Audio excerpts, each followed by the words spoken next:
বাড়ি থেকে যখন গাছটা নিয়ে আসলেন, নিয়ে এসে তো 6 ইঞ্চির পটে বসিয়েছেন।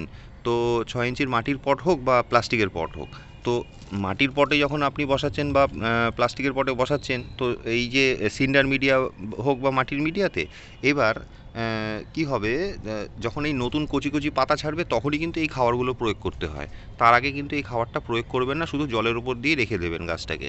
তো যখন এই কচি কচি পাতা এরকম শ্যুট মারা শুরু করে দিল, আমি এবার এই যে কুড়িগুলো আমি রেখেছি, আমি কুড়িগুলো এখন আমি কাটবো না, আমি জাস্ট ফুলটা দেখার জন্য আমি একটু রেখেছি কুড়িগুলো। পরে আমি ফুলটা দেখে নিয়ে আমি এই কুড়িগুলো সব ভেঙে দেবো, এগুলো রাখবো না।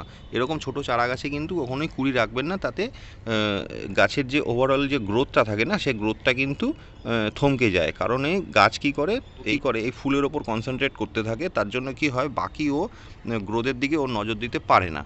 হ্যাঁ, তো সেই জন্য আমরা কুড়িগুলো ভেঙে দেবো। যাই হোক, মূল ভিডিওর বিষয়বস্তুতে আমি আসি।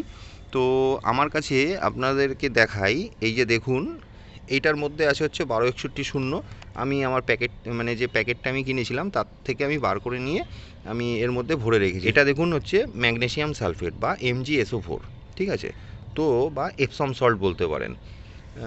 তো ব্যাপারটা হচ্ছে এই দুটো জিনিস কিন্তু লাগবে। এই এপসম সল্ট কিন্তু সমস্ত গাছের সমস্ত খাবারের সাথে যায়, সেটা আপনাদেরকে পরে একটা ডিটেল ভিডিও আমি করে দেবো। আজকে যেটা বলছি যে 1261 কীভাবে দেবেন, তো দেখুন আমার কাছে একটা, এই যে দেখুন, এটা একটা ঝাঁঝরি আছে, এটা জল দেওয়ার জন্য, এটা 5 লিটারের। তো এই 5 লিটারের ক্ষেত্রে আমি হিসেব করে আপনাদেরকে বলছি, সেটা আপনারা 1 লিটারে কনভার্ট করে নেবেন, তাহলে বুঝতে পারবেন। তো দেখুন আমার এই যে আইসক্রিমের একটা চামচ আছে, ঠিক আছে, এই যে দেখুন আমার কাছে একটা আইসক্রিমের চামচ। এই চামচটা যদি আমি ধরি, এইটা এই পরিমাণটা ধরুন, এটা 1 গ্রাম, ঠিক আছে। এরকম করে আমি, এটা 5 লিটার আছে, দুটো গেল, এরকম 3টে গেল, এই 4টে গেল, এই 5টা গেল, তাহলে হয়ে গেল 5 গ্রাম। এবার চলে আসি হচ্ছে এই ম্যাগনেসিয়াম সালফেট। ম্যাগনেসিয়াম সালফেটটা আপনি এরকমভাবেও তুলে, মানে এই যে ম্যাগনেসিয়াম সালফেটটা আপনারা দেখতে পাচ্ছেন। এবার এই যে ম্যাগনেসিয়াম সালফেটটা আছে না, এটা এরকম ধরলাম, এই নিলাম, এরকমভাবে নিয়ে আমি এর মধ্যে দিচ্ছি। এটা একটা পরিমাণ মতন নিয়ে নিন, এটা মানে 1-2 গ্রাম বেশি হলেও কোনো অসুবিধা নেই, কোনো অসুবিধা হয় না এগুলো, ঠিক আছে। এটা আমি নিয়ে নিলাম, ঠিক আছে। এবার হয়ে গেল এটা আমার নেওয়া। এবার আমি কি করব, এই সম্পূর্ণ জিনিসটা আরেকটা জিনিস আপনাদের বলে রাখি, যখনই কোনো খাবার রাখবেন না, এরকম প্লাস্টিকের যে কৌটোগুলো হয়, একটু টাইট কৌটো দেখে নেবেন, খুব ভালো মানের একটু কৌটো নেবেন, কারণ না রাসায়নিক খাবার তো, এটা একটু এয়ার টাইট হলে সব থেকে ভালো হয়। যে ঝাঁঝরিটা আছে না, এটার মধ্যে আমি কি করব, এখন জলটা ভরে নেব। এবার আমার যতগুলো ছোটো চারা গাছ আছে যেগুলোতে আমি প্রয়োগ করব, সেই গাছগুলোতে আমি যতটুকু জল লাগে ততটুকু আমি দিয়ে, মানে দিয়ে দেবো জল, যতটুকু জল লাগে ততটুকু জল আমি দিয়ে দেবো। এটাকে স্নান করার দরকার নেই, ফোলিয়া স্প্রে হবে না, এটা কিন্তু গোড়ায় যাবে এই খাবারটা, ঠিক আছে।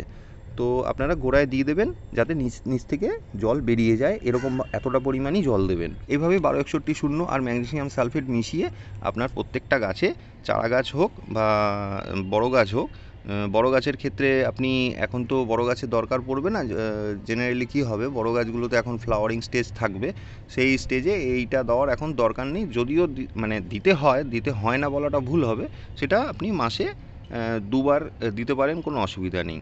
আর ছোটো গাছের ক্ষেত্রে আপনি 2 দিন 3 দিন ছাড়া ছাড়া আপনারা একবার করে প্রয়োগ করতে পারেন।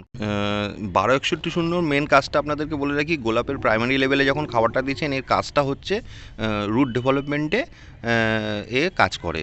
মানে 1261 গোলাপ গাছের ক্ষেত্রে অনবদ্য একখানা রাসায়নিক সার, যেটা গোলাপ গাছের রুট বিস্তারে একদম মানে উপকারী।